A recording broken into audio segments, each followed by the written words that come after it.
Here is why this idea matters. Leonardo drew this machine in the 1480s. He called it an ornithopter, that means a winged flying device. The sketch shows a wooden frame with stretched canvas wings. The frame looks like a giant bird's chest. Workers would sit inside and move a large crank. The crank pulls cords that flap the wings. The design tries to copy bird flight.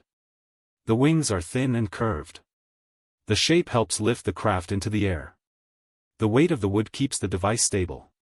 Leonardo thought a strong man could beat the wings fast enough. He also added a handle for steering. The handle looks like a small wheel. He drew tiny gears that turn the cranks. Those gears change the motion from the hand to the wings. The idea is simple: move the wings up, move them down, and glide. The design never left the notebook. No one built it in his time. The tools of his era could not make strong light parts. The wood would bend and break. The power of a human cannot lift such a heavy frame far.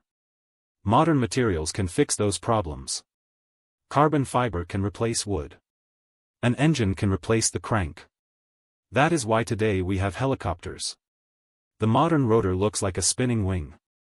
Leonardo's sketch imagined this long before anyone could build it.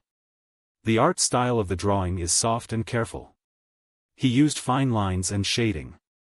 The paper has a warm, yellow tone. The page feels aged and honest. The machine looks both strange and familiar. It feels like a bird and a tool at once. The aesthetic is a mix of nature and engineering. It shows how Leonardo saw the world. He saw science as art.